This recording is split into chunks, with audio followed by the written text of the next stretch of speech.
Crônicas do Amanhecer, por Feijão Centro Espírita Allan Kardec de Balneário Gaivota, 2 de novembro de 2020. Sheila Carvalho faz reflexão após morte do irmão partiu. Recentemente, Sheila Carvalho perdeu seu irmão, que sofreu uma parada cardíaca. No dia 19/02, a dançarina compartilhou em sua conta no Instagram uma foto em que aparece usando óculos escuros. Na legenda, a musa fez uma reflexão. Qual o sentido da vida? Para frente.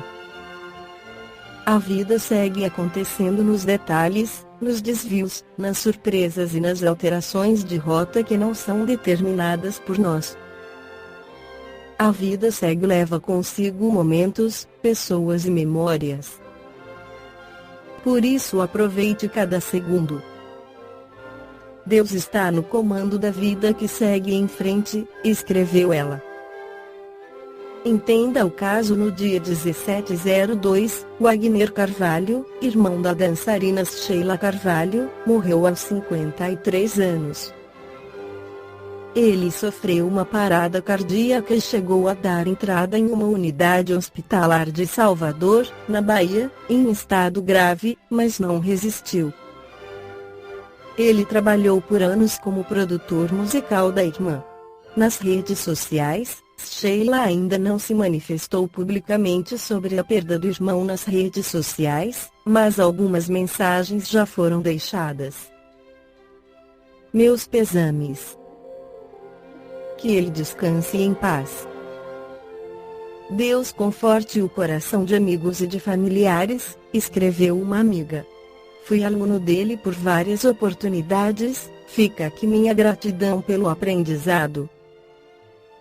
Jesus Cristo conforte o coração dos familiares, disse outro. No Livro dos Espíritos, Allan Kardec esclarece sobre a morte e o pós-morte. 68. Qual é a causa da morte nos seres orgânicos? A exaustão dos órgãos. 68. Pode-se comparar a morte à cessação do movimento numa máquina desarranjada.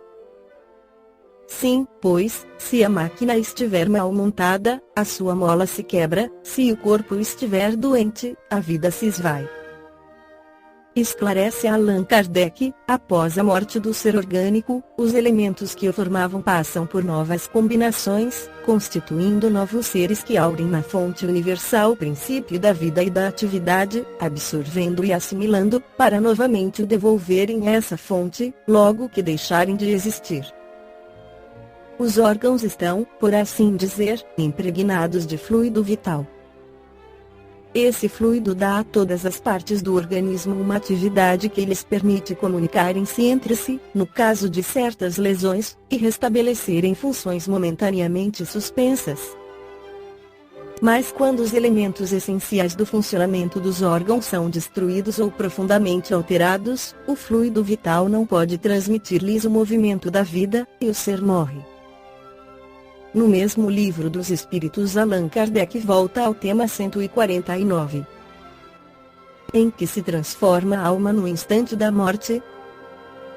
Volta a ser espírito, ou seja, retorna ao mundo dos espíritos que ela havia deixado temporariamente. 150. A alma conserva sua individualidade após a morte? Sim, não a perde jamais. O que seria ela se não a conservasse? 150. Como a alma constata a sua individualidade, se não tem mais o corpo material? Tem um fluido que lhe é próprio, que tira da atmosfera do seu planeta e que representa a aparência da sua última encarnação, seu perispírito. 150. A alma não leva nada deste mundo? Nada mais que a lembrança e o desejo de ir para um mundo melhor. Essa lembrança é cheia de doçura ou de amargor, segundo o emprego que tenha dado à vida. Quanto mais pura para ela for, mais compreenderá a futilidade daquilo que deixou na terra. 151. que pensar de que a opinião de que a alma, após a morte, retorna ao todo universal? O conjunto dos espíritos não constitui um todo? Quando está numa assembleia, fazes parte da mesma e, não obstante, conservas a tua individualidade? 152. Que prova podemos ter da individualidade da alma após a morte? Não tendes esta prova pelas comunicações que obtendes. Se não estiverdes cegos, vereis, e se não estiverdes surdos, ouvireis, pois frequentemente uma voz vos fala e vos revela a existência de um ser que está ao vosso redor. Comentário de Kardec: os que pensam que a alma, com a morte, volta ao todo universal, estarão errados, se por isso entendem que ela perde a sua individualidade, como uma gota d'água que caísse do oceano. Estarão certos, entretanto, se entenderem pelo todo universal o conjunto dos seres incorpóreos de cada alma ou espírito é um elemento. Se as almas se confundissem no todo, não teriam senão as qualidades do conjunto, e nada as distinguiria entre si, não teriam inteligência nem qualidades próprias. Entretanto, em todas as comunicações elas revelam a consciência do eu e uma vontade distinta. A diversidade infinita que apresentam, sob todos os aspectos, é a consequência da sua individualização. Se não houvesse, após a morte, senão o que se chama o grande todo, absorvendo todas as individualidades, esse todo seria homogêneo e, então, as comunicações recebidas do mundo invisível seriam todas idênticas. Desde que encontramos seres bons e maus, sábios e ignorantes, felizes e desgraçados, e desde que os há de todos os caracteres alegres e tristes, levianos e sérios etc., é evidente que se trata de seres distintos. A individualização ainda se evidencia quando esses seres provam a sua identidade através de sinais incontestáveis, de detalhes pessoais relativos à vida terrena e que podem ser contestados. Ela não pode ser posta em dúvida, quando eles se manifestam por meio de aparições. A individualidade da alma foi teoricamente ensinada como um artigo de fé, mas o Espiritismo a torna patente, de certa maneira material. 153. Em que sentido se deve entender a vida eterna?